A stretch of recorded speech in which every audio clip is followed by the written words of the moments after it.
Bienvenidos y bienvenidas a todas a Haciendo Zoom, un programa donde hablamos sobre distintas problemáticas a nivel mundial.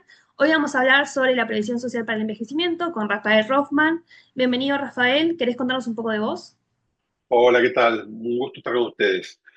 A ver, les puedo contar, soy economista de origen, soy licenciado en Economía de la UBA, y después seguí trabajando y estudiando cosas de demografía, hice una maestría en demografía en la Argentina y después hice un doctorado en demografía y economía en la Universidad de Berkeley, en California, hace ya muchos años.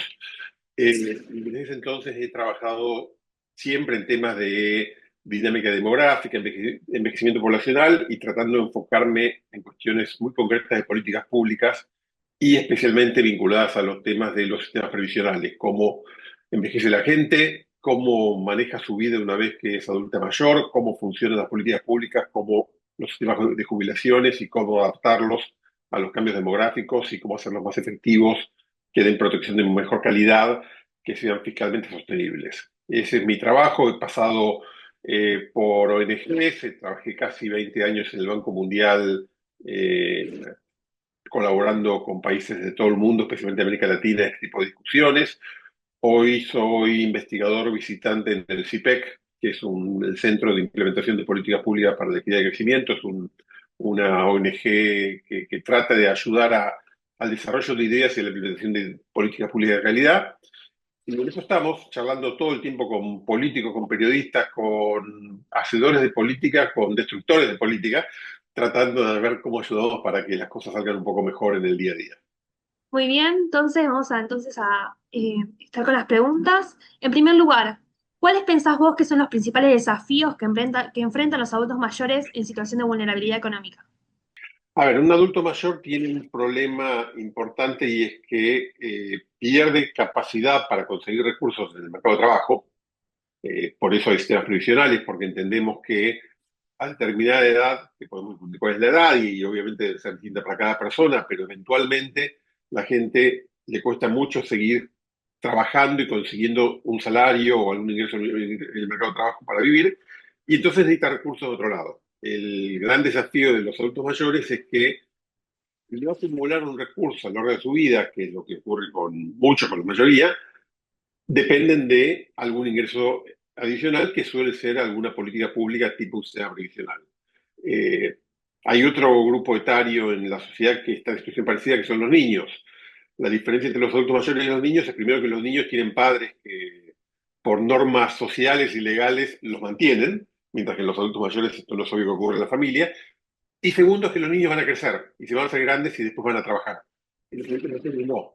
Entonces, eso hace que sea un desafío particularmente importante. Y aquellos grupos que son más vulnerables, que no tuvieron empleos de calidad a lo largo de la vida, que llegaron a la vejez siendo pobres o siendo más pobres que los otros, tienen un problema porque no tienen manera, digo, nadie se hace rico después de hacerse viejo. La gente que se hace rica de joven. Y entonces tienen un problema porque tienen que encontrar manera de solventar sus gastos cotidianos, que pueden ser muchos, y eso es un desafío importante. Por eso es que hay políticas públicas como los sistemas previsionales que tratan de responder a ese desafío, ¿no? Bien, hablando un poco de los sistemas previsionales, qué son los sistemas de previsión social y cómo pueden estos sistemas previsionales adaptarse para incluir también a quienes trabajaron en la informalidad durante su vida?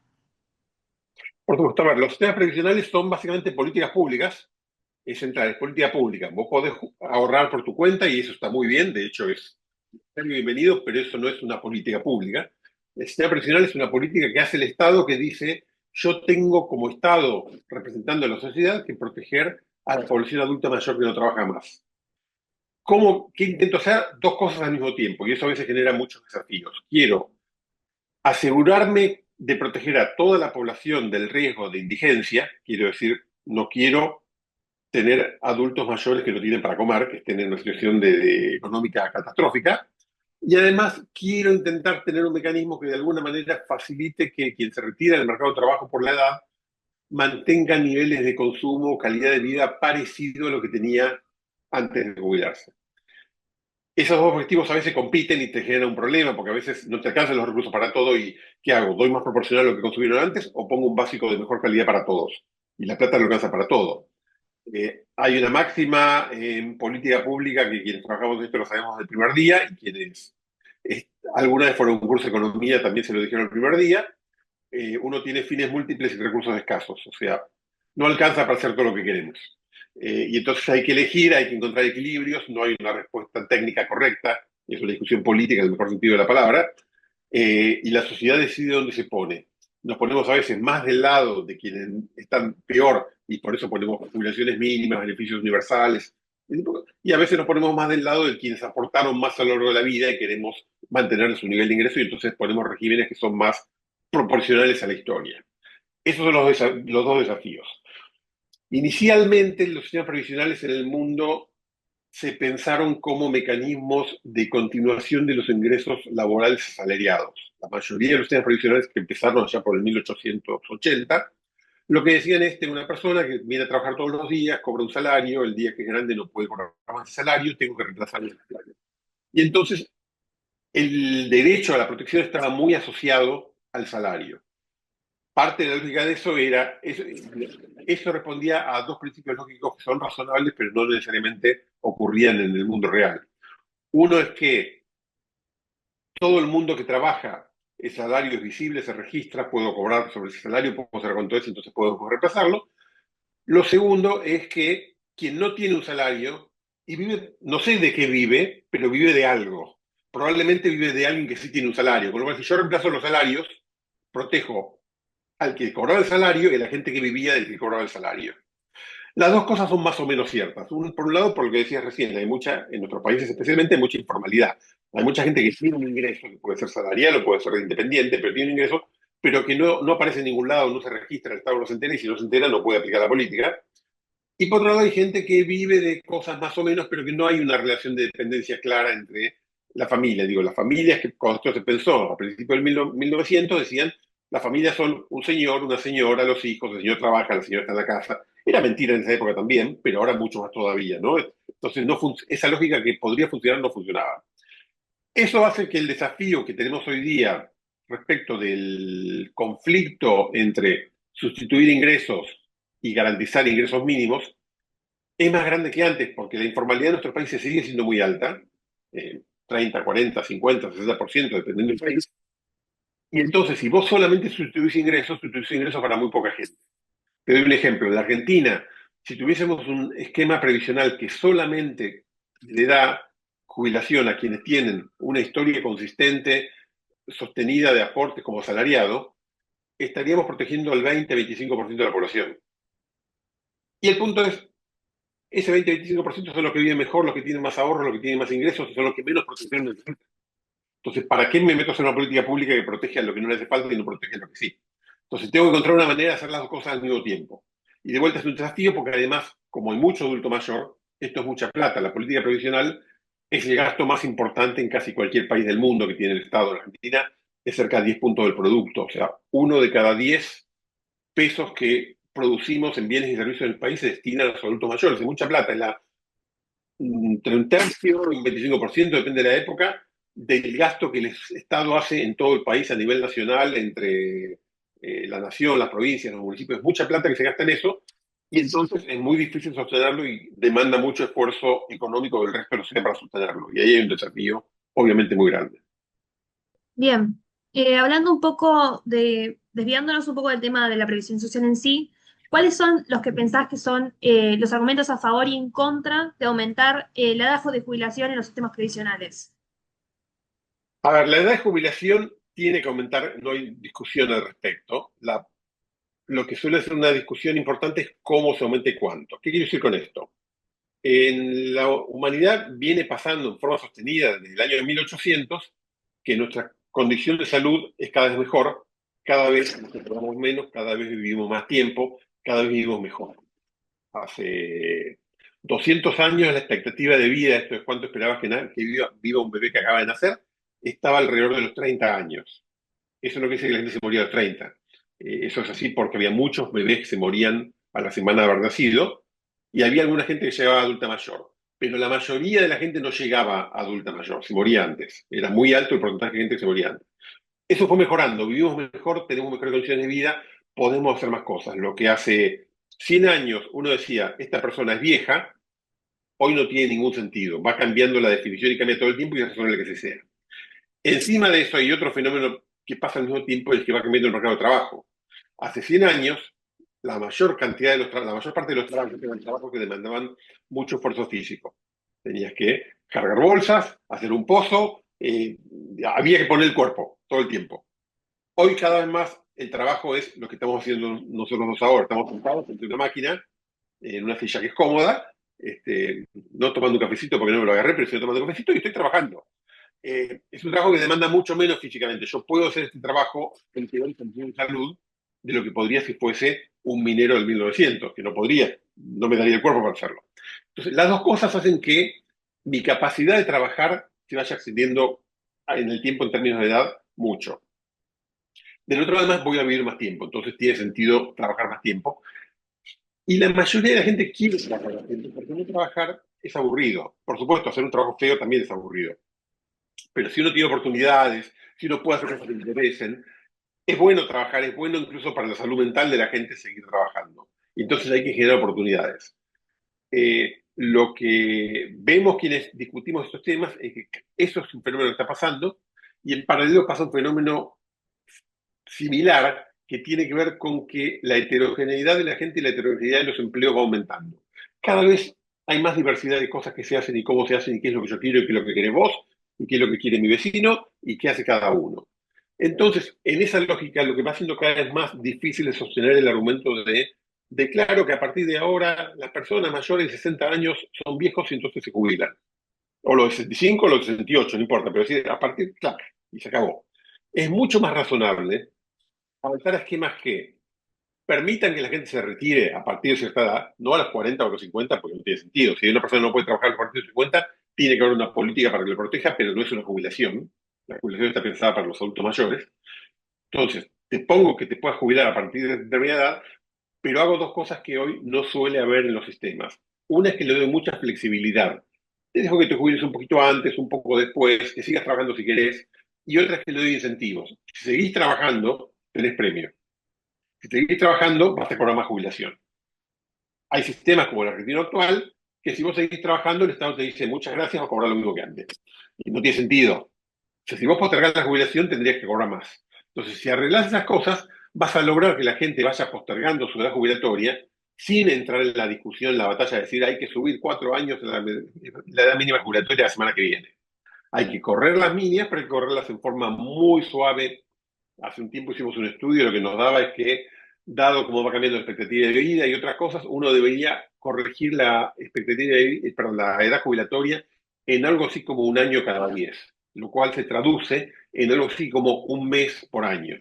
O sea, vos podrías decir, hoy la edad mínima para jubilarte es 65 años, el año que viene 65 años y un mes, en 2 años 65 años y 2 meses. O sea, es muy gradual, muy despacito, no le impacta a nadie fuerte, porque nadie que está cerca de jubilarse a lo mejor va a tener que esperar un mes más y no pasa nada. Pero no es que le digo, ahora tiene que esperar 4 años, que obviamente le complicás la vida a alguien que tenía un plan, una determinada condiciones de vida y la hace mucho más difícil. Si haces esas cosas, la discusión pasa a ser menor. A mí me gusta entrar en esta discusión cuando encuentro a alguien que me dice, no, pero no podés aumentar la jubilatoria. Es decir, pero para, en el año 2100, cuando la expectativa de vida sea 20 años más que ahora, ¿vos seguís creyendo que alguien se tiene que jubilar a los 60, 75 años? Y todos te dicen, no, no, es cierto, en el 2100 nos vamos a jubilar más tarde. Bueno, entonces la discusión es cómo hacemos la evolución gradual y cómo hacemos que sea gradual y no bruja. Pero nadie discute seriamente que de aquí a la eternidad nos tenemos que jubilar a esta edad en un contexto en el cual nuestra expectativa de vida crece, nuestras condiciones de vida mejoran, los trabajos son cada vez menos demandantes. La respuesta obvia a todo eso es seguir trabajando más tiempo. Perfecto. Teniendo en cuenta un poco lo que nos venías diciendo del mercado laboral, ¿cómo impacta esta suba de la edad jubilatoria en el empleo juvenil y en el mercado laboral en general? Bueno, a ver, lo que ocurre ahí es que al mismo tiempo que estamos hablando de este proceso de envejecimiento, lo que ocurre en la sociedad es que el número de nacimientos también baja rápido. Especialmente el cono sur de América Latina en la última década bajó muy rápido, pero en todo el mundo viene disminuyendo. Cada vez hay menos jóvenes. De hecho, si vos ves una pirámide de población, que es esa ese famoso triangulito que seguramente todos vieron en la escuela más de una vez en alguna clase de geografía. Cada vez es menos así y cada vez más así. Y últimamente es así. O sea, se achica abajo. Y se achica abajo porque están naciendo menos chicos. En Argentina hoy, pero en Argentina, en Uruguay, en Chile, en México, en Colombia, en Perú, cada año nacen menos chicos que el año pasado. Lo que eso quiere decir es que cada año entran menos chicos a la escuela que el año pasado, y lo que eso quiere decir, todavía no, porque tiene que llegar la ola, a la edad de ingreso al mercado de trabajo, pero que cada vez van a entrar menos chicos al mercado de trabajo, menos jóvenes al mercado de trabajo que el año pasado. Entonces, la fantasía que muchos teníamos y discutimos mucho tiempo, que cuidado con aumentar la edad jubilatoria, porque si los viejos no se van del mercado, los jóvenes no van del trabajo. A ver, eso ya era un argumento más bien pobre hace 10 o 15 años, porque la realidad es que el tipo de trabajo que hace una persona de 60, 65 años es bastante distinto al tipo de trabajo que hace una persona de 20. No están compitiendo por los mismos empleos. Pero ponele que hubiese problemas del mercado de trabajo y no funcionaba. Hoy día lo que te está pasando es que cada vez están menos jóvenes, con lo cual eh, la demanda, digo, va a haber, vemos un problema en el mercado de trabajo en los próximos años, es las empresas tratando de contratar a nuevos trabajadores y no encontrándolos, porque va a haber menos. Con lo cual, las condiciones de empleo de los jóvenes van a mejorar mucho en los próximos años porque van a ser menos. Una ley de mercado, si son pocos, conseguir más cosas, ¿no? Entonces, seguramente las condiciones de trabajo de los más jóvenes van a mejorar. A eso se suma que cambios tecnológicos muy rápidos en el mercado de trabajo, en la manera como trabajamos, los jóvenes suelen ser más flexibles y más fáciles de adaptarse, dicho castellano. Si todos trabajamos con computadoras e inteligencia artificial, eso es mucho más fácil de entenderlo y manejarlo un pibe de 20 que un señor como yo de 60 y pico. Yo sé lo que es, pero me complica la vida. Vos te sentás y lo manejás en 10 minutos, porque naciste haciendo eso. Con lo cual, no estamos compitiendo por las mismas empleos. Yo creo que es un error pensar que hay una batalla por empleos entre adultos mayores y jóvenes. Insisto, creo que nunca fue así, pero ahora que va a haber cada vez menos gente en edad de trabajar, muchísimo menos todavía. Y hablando un poco de los servicios básicos que necesitan los adultos mayores, ¿cuáles son, vos creés, los principales desafíos para el acceso a estos servicios? A ver, el principal desafío es siempre el financiamiento, hay que pagarlo y caro. Entonces tenés que encontrar recursos para hacerlo. Vos necesitas tener, en una sociedad que está envejeciendo, necesitas tener más servicios de cuidados, necesitas tener mejores servicios de salud y distintos servicios de salud. El eslogan debería ser más geriatras y menos pediatras. Digo, tenés menos chicos y más adultos mayores, tenés que tener más geriatras y menos pediatras. Tendrías que estar, digo, eso, digo, suena broma y es un medio broma, pero tendrías que estar en las facultades de medicina y los sistemas de formación médicos diciéndole a los tipos que están estudiando medicina, ojo, no se metan en pediatría o métanse en pediatría, porque también no hace falta pediatras, pero mirá que la demanda fuerte está de otro lado y hay que correrse para ese lado. Eh, Hace falta servicio de cuidados, hace falta algo que en nuestros países no tenemos demasiado y que trabajarlo, que es eh, algo intermedio entre la persona viviendo sola en la casa o viviendo con la familia en la casa y el geriátrico. Espacios donde los adultos mayores puedan manejar mejor su enfermedad, que es un problema, pero que tengan algunos servicios de cuidado sencillos que les hacen falta, a partir de los cuales pueden seguir haciendo su vida. Digo, hay gente que requiere atención permanente, perfecto, hay que dársela. Pero hay gente que lo que requiere es que le den una mano con las compras, o que le den una mano con el almuerzo y la cena se las arregla, o que se entretenga a la tarde. Esas cosas no tenemos buenos servicios. Y hay que trabajar porque eso es importante, por un lado, por el bienestar de la gente, obviamente, porque la gente la pasa mejor si tiene esos cuidados. Pero además porque eso hace que esa gente al final termine gastando menos en otras cosas, porque el tipo que está cuidado es probable que se enferme de otra cosa, tenga un accidente o termine en un hospital o lo que sea. Y además, vuelvo a lo anterior, esa es una persona que probablemente requiere un rato de atención y cuidado y después otro rato puede seguir siendo productivo y hacer algo que es útil para la sociedad y que genera que todo está. Entonces, si vos mejorás la calidad de vida del adulto mayor, no solo lo mejorás a él, lo cual de por sí es muy bueno, sino que además seguramente también mejorás las condiciones de productividad de la sociedad. Y ahí ganamos todos. ¿De qué manera entendés que esta falta de acceso a estos servicios básicos y a la salud y a los servicios sociales puede impactar en la calidad de vida y en la esperanza de vida de las personas mayores? Bueno, obviamente impacta. Impacta porque si vos no te servicios, vives peor. es obvio. En algunos casos el impacto puede ser muy indirecto y difícil de cuantificar en términos de años de vida, qué sé yo. Pero es obvio que una persona que no come bien, que está deprimida, que no tiene cuidado de salud y tiene más riesgos y le pasa más cosas que una persona que está bien alimentada, está en una casa donde no hay desniveles para que se tropiece, que tiene alguien que la visita y le hace compañía y le pregunta cómo se siente. Esa persona vive mejor, vive más tiempo y de vuelta es más productiva para la sociedad. No solo es bueno para la persona, es más productiva para la sociedad. Yo creo que tenemos que entender, digo, tendemos a pensar en los adultos mayores solo como un problema de cómo hacemos para sostenerlos hasta que se mueran, para que vivan un poco mejor, pero son una parte valiosa de la sociedad que tiene mucho para aportar en términos, no solamente en términos de la abuelita que te cuenta un cuento, lo cual también está muy bueno, sino que digo, tenés un tipo que es un ingeniero, que trabajó toda la vida de ingeniero, que no está para seguir trabajando 10 horas diarias diseñando puentes, pero que sabe cómo se hace un puente y que puede dar una mano, y puede dar una clase y que puede dedicarle 4 horas a ayudarnos a hacer esas cosas. Y eso vale plata para la sociedad. Entonces hay que aprovecharlo.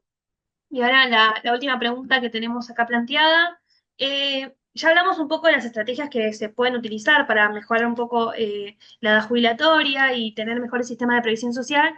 ¿Qué estrategias han sido exitosas en otros países para también garantizar tanto que tengan mejores jubilaciones, mejores sistemas de previsión social, como pensiones dignas?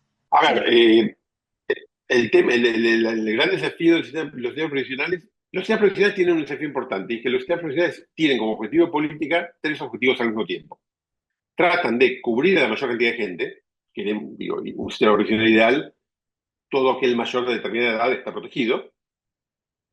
Tratan de darle protección buena, sistema ideal le da $20.000 por mes a cada persona, digo cualquier número, pero que es darle mucha plata para que la gente viva bien, y necesitas que no sean muy caros, porque si son muy caros no tenés cómo financiarlo. El problema es que un sistema que cubra a todo el mundo, pague beneficios muy buenos y cueste poca plata, no funciona, porque cuando somos muchos y repartimos mucho, eso es caro.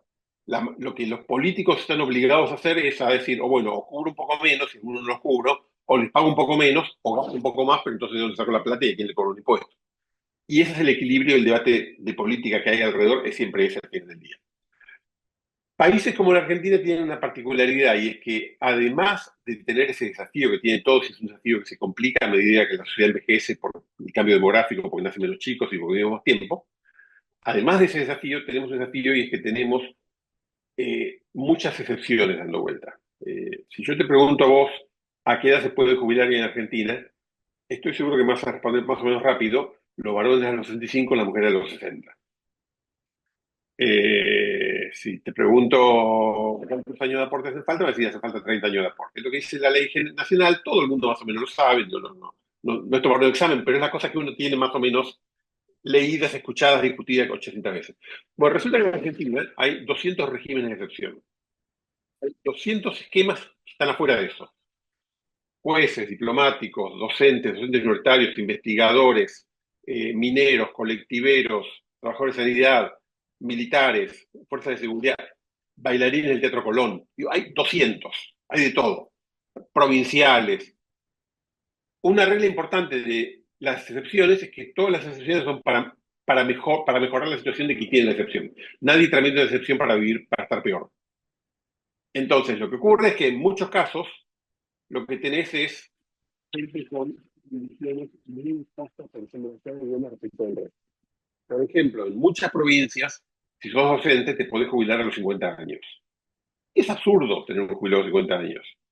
El argumento es no, pero la señora, ¿cómo querés que siga dando clases a niños de 6 años? No puede. Bueno, pero que haga otra cosa. Digo, el jugador de fútbol no puede seguir corriendo detrás de la pelota a los 60 años, pero no lo jubilamos a los 30. Le decimos, terminó tu carrera, ahora se otra carrera.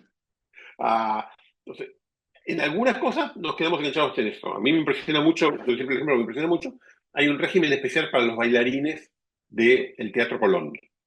O sea, si vos sos bailarina del Teatro Colón, efectivamente a los 20, o sospecho que a los 15, no sé en cuándo, sos la gran estrella, a los 40 no podés porque no te da el cuerpo, porque el cuerpo cambia y hay cosas que uno hace a los 20 y no hace a los 40.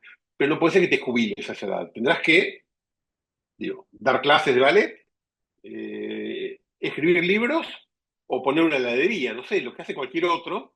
Y me parece bien que pensemos cómo te ayudo en la transición para que no te quedes, pero no puede ser que te jubiles.